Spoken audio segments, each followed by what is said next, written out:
The Arizona Territory blazed under an unforgiving sun. Its red dirt roads cracked like broken promises. In the small frontier town of Cedar Ridge, the smell of death still lingered 3 days after the raid.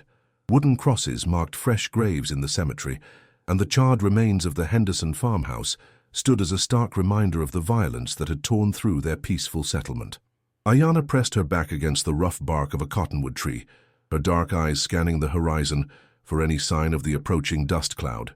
At 19, she had learned to read the desert like most women read books.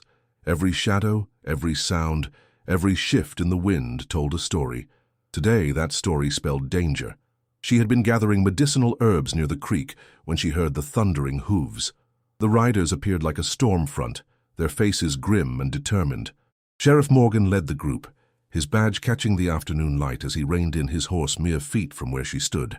"There she is," spat Jake Henderson, his voice raw with grief and rage. The young man's face bore fresh scratches from searching through the rubble of his family home. "That's the Apache witch who led them to our farm." Ayanna's heart hammered against her ribs, but she kept her expression neutral. She had learned long ago that showing fear to angry white men only made things worse. "I have done nothing wrong," she said in careful English, her accent soft but clear. "Nothing wrong?" Henderson's voice cracked. "My ma, my little sister Emma, they're dead because of you and your savage friends." Sheriff Morgan dismounted slowly, his weathered hand resting on his gun. At 55, he had seen enough frontier justice to know it rarely resembled justice at all. "Jake, son, you need to calm down. We don't know for certain." "Don't know?" Henderson's face flushed red. Tommy Briggs saw her talking to them Apache scouts just 2 days before the raid. "She was giving them information, Sheriff. She marked our farm for death." Ayanna shook her head, her long black hair catching in the desert breeze. "I spoke to them, yes. They asked for water. I gave them water. This is not a crime." "You guided them killers right to innocent folks," shouted another rider, a man named Carson, whose own ranch bordered the Henderson property. "My children ain't sleeping at night, wondering if we're next." The truth was more complicated, as truth often was. Ayanna had indeed encountered 3 Apache warriors 2 days prior, but they were strangers to her, members of a renegade band that had broken away from the reservation. Her own people, the Chiricahua, had been trying to maintain peace with the settlers, despite the increasing pressure to abandon their traditional lands. When the warriors had approached her that morning, demanding to know the locations of nearby farms, she had refused, but fear had made her offer them water and dried meat, hoping they would move on without violence. She had even warned them that the territorial militia was patrolling the area, hoping to discourage any raids. It hadn't worked. The attack had come in the pre-dawn hours, swift and brutal. 3 settlers were dead, including little Emma Henderson, barely 8 years old. The raiders had vanished into the desert as quickly as they had appeared, leaving behind only sorrow and a thirst for vengeance. "I tried to stop them," Ayanna said quietly. "I told them the soldiers would come. I did not help them." "Liar!" Henderson lunged forward, but Sheriff Morgan caught his arm. "That's enough, Jake. We'll take her in for questioning, but there'll be no vigilante justice in my town." But even as he spoke, Morgan could see the mob mentality taking hold. More riders had appeared, their faces hard with grief and anger. The recent Apache raids had everyone on edge, and finding someone to blame, even without solid proof, offered a twisted kind of comfort. As they bound her hands with rough rope, Ayanna caught sight of a lone figure watching from a distant ridge. Even at that distance, she could make out the broad shoulders and steady posture of someone accustomed to the saddle. The man sat motionless, observing but not approaching. Something about his stillness reminded her of her grandfather, who had taught her that sometimes the wisest action was to watch and wait. The ride back to Cedar Ridge felt endless. Dust clouds swirled around the horses, and the desert heat pressed down like a physical weight. Ayanna's wrists chafed against the rope, but she kept her eyes forward, refusing to give the men the satisfaction of seeing her discomfort. As they approached the town's outskirts, she could see a crowd gathering in the main square. Word of her capture had spread quickly, and angry voices rose above the sound of hoofbeats. Someone had already prepared chains, heavy iron shackles that gleamed dully in the harsh sunlight. "String her up!" someone shouted from the crowd. "Make her pay for what her kind did." Sheriff Morgan raised his hand for silence, but the gesture was half-hearted. He had seen what happened when frontier justice took hold, and he knew that sometimes the best a lawman could do was ensure the process looked official, even when it wasn't truly just. "The girl will be held for questioning," he announced. "We'll get to the truth of this matter." But as Ayanna was dragged from her horse and forced to her knees in the dusty square, she knew that truth had little to do with what was happening. The crowd wanted blood, and she was the only Apache within reach. In their grief and fear, she had become a symbol of everything they hated about this harsh, unforgiving land. The chains felt heavier than anything she had ever carried, their weight a constant reminder that sometimes innocence was not enough to save you. As the iron shackles closed around her wrists and ankles, Ayanna forced herself to think of her grandmother's stories about their ancestors, warriors and survivors who had endured far worse than this and emerged stronger. She would not break. Not today. The iron chains bit into Ayanna's wrists as she knelt in the center of Cedar Ridge's dusty main square, the metal growing scorching hot under the relentless Arizona sun. 3 hours had passed since they had shackled her to the wooden post, and the crowd had only grown larger and more hostile. Sweat mixed with dirt on her face, but she kept her eyes fixed on the ground, knowing that meeting their gaze would only fuel their anger. "Look at her," sneered Martha Caldwell, the preacher's wife, her voice carrying clearly across the square. "Sitting there like she owns the place. No shame at all for what her people done." A piece of rotten fruit struck Ayanna's shoulder, followed by jeers and laughter.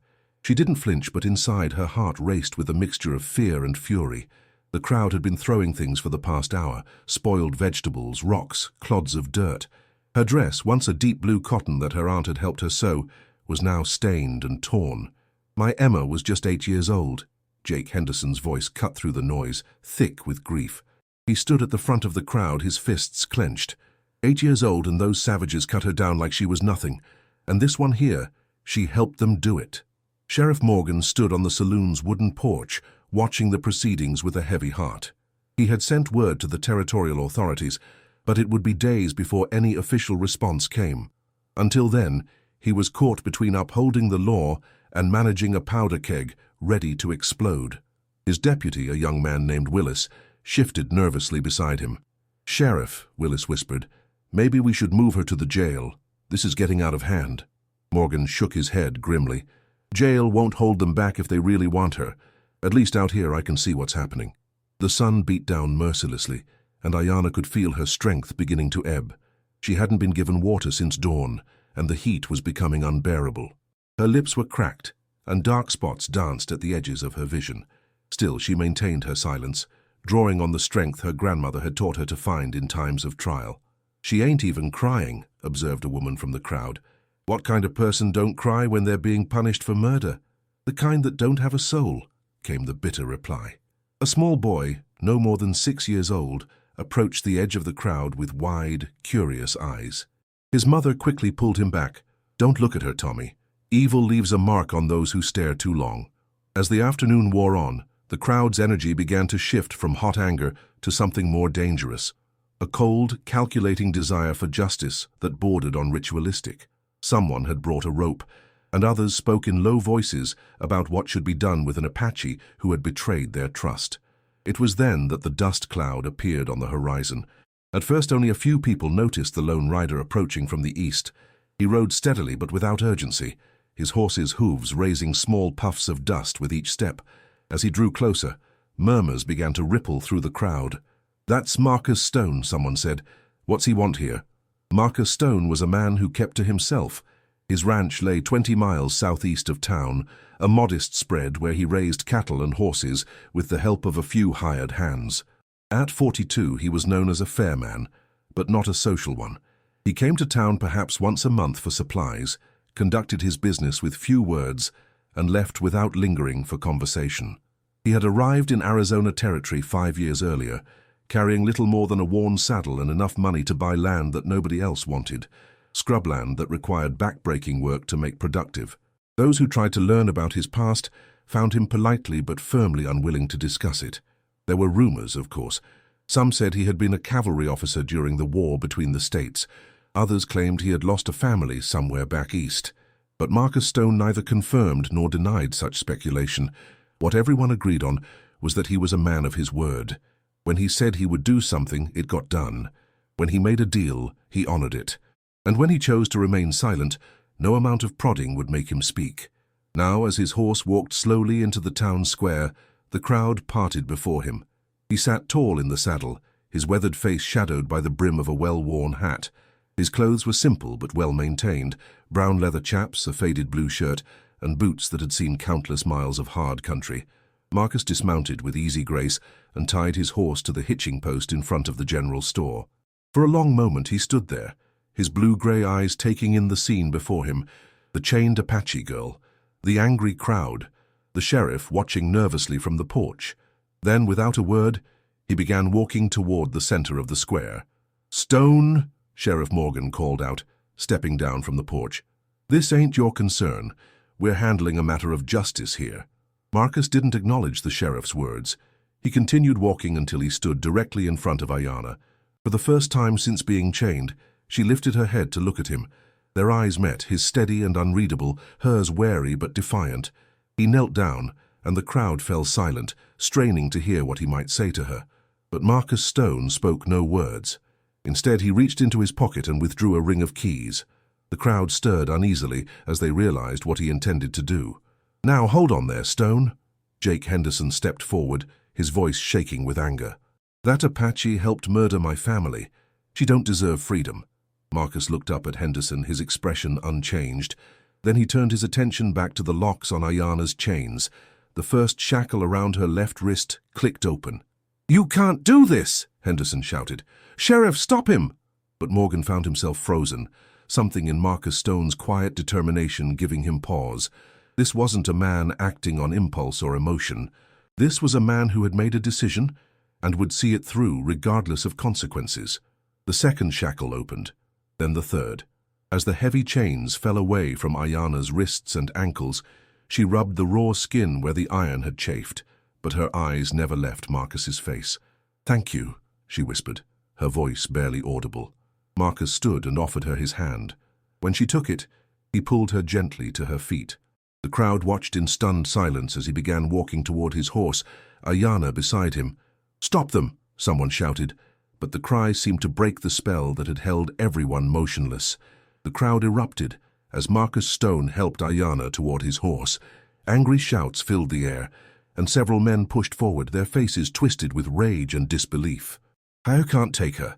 Jake Henderson lunged toward them, but Marcus turned with a fluid motion, his hand resting on the Colt revolver at his hip.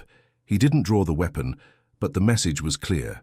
Henderson stopped in his tracks, recognizing the look of a man who had used that gun before and wouldn't hesitate to do so again. "Stone, what in blazes do you think you're doing?" Sheriff Morgan pushed through the crowd, his badge glinting as he approached. "That girl is being held for questioning in a murder case." Marcus met the sheriff's gaze steadily. For a moment, the entire square held its breath, waiting to see what the quiet rancher would do.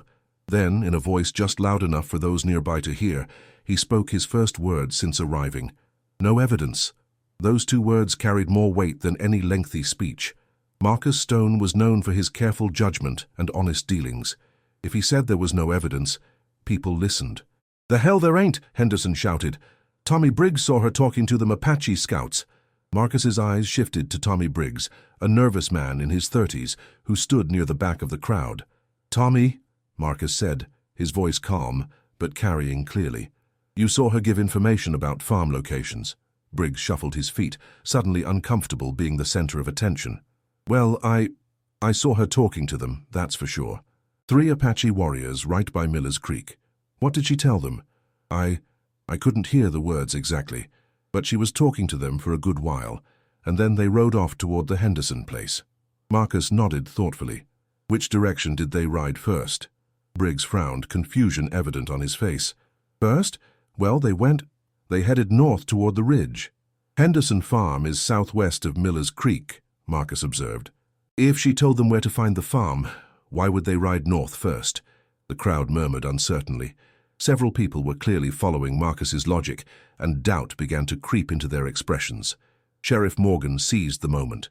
"Now, Marcus has a point there. Maybe we should—" "Don't matter what direction they rode," Henderson interrupted desperately. "She still talked to them. She still helped them somehow." But Marcus was already helping Ayanna onto his horse. She moved carefully, her muscles stiff from hours in the chains, but she managed to settle into the saddle. Marcus swung up behind her, his movements economical and practiced. "Stone," the sheriff called out one more time. "If you take her, you're interfering with the law." Marcus looked down at Morgan, and for a moment something almost like sadness flickered in his eyes. "Law requires proof," he said simply. Then he touched his heels to his horse's flanks, and they began to move. The crowd surged forward, but Marcus had chosen his moment well. His horse was fresh and strong, while the townspeople were on foot. Within moments, he and Ayanna had reached the edge of the square and were heading toward the eastern trail that led out of town. Behind them, angry voices rose in protest. Some men ran for their horses, but Marcus had a significant head start, and his knowledge of the local terrain was legendary.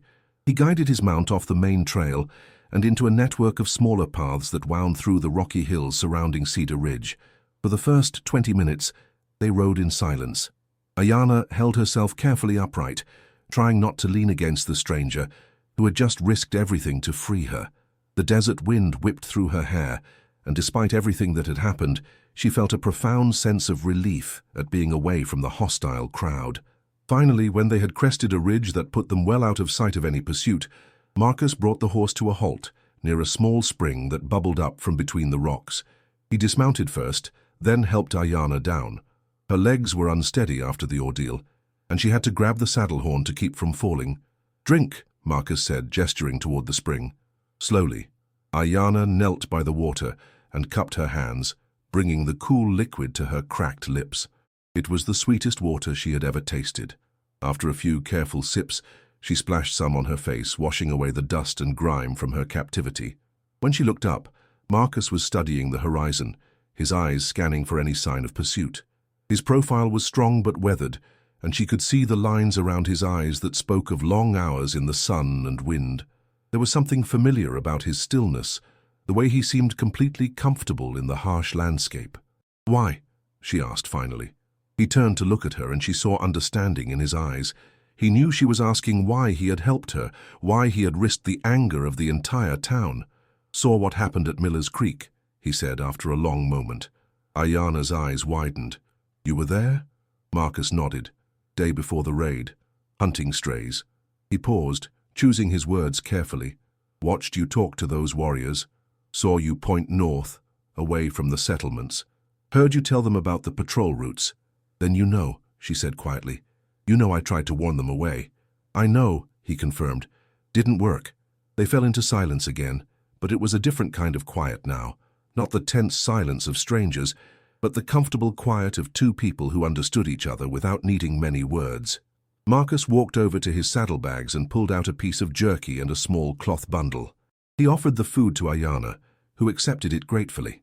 As she ate, he unfolded the cloth to reveal a woman's traveling dress, simple but clean and practical. "For you," he said.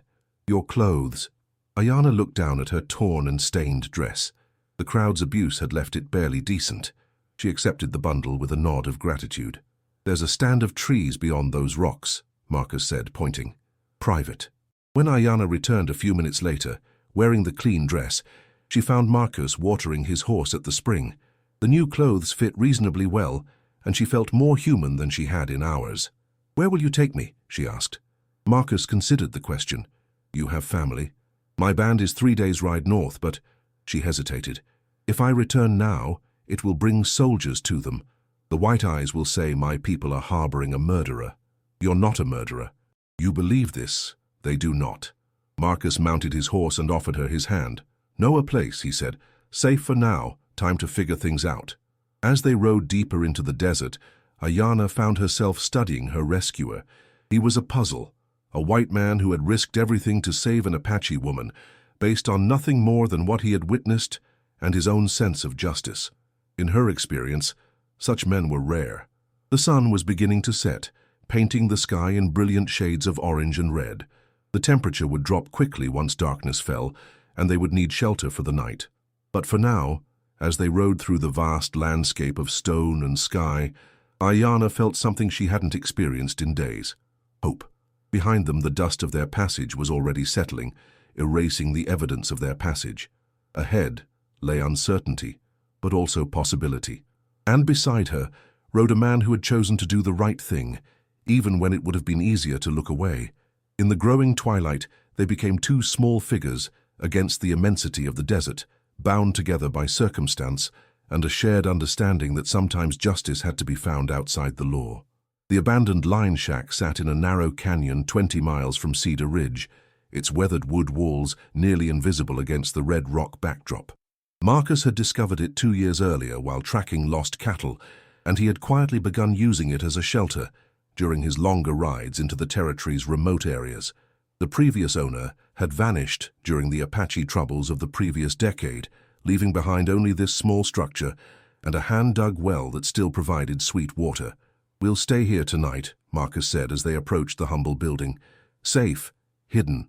Ayana slid down from the horse, her body aching from the long ride. The sun had set an hour ago and the desert temperature was dropping rapidly. She watched as Marcus efficiently unsaddled his horse and led the animal to the well for water. Everything he did was methodical and purposeful, waste no motion or energy. The inside of the shack was sparse but functional. A stone fireplace dominated one wall, and a simple wooden table sat beneath the single window. 2 wooden crates served as chairs, and a narrow bunk was built into the corner. Marcus lit a kerosene lamp, filling the small space with warm yellow light. "There's dried beans in that tin," he said, gesturing toward a shelf. "Coffee too. I'll see to the fire." As Marcus built up the fire, Ayana prepared a simple meal from the supplies he had stored in the shack. The domestic routine felt strange after the violence and chaos of the day, but also comforting. For the first time since her capture, she allowed herself to relax slightly. "You come here often?" she asked as they shared the simple supper. "Sometimes, when I need to think." "About what?" Marcus was quiet for a long moment, staring into the fire. "The past, the future, things that can't be changed and things that might be." Ayana sensed there was more to the story, but she didn't press. Instead, she watched the firelight play across his weathered features and wondered about the experiences that had shaped this enigmatic man. "You have family?" she asked finally. "Had," Marcus replied.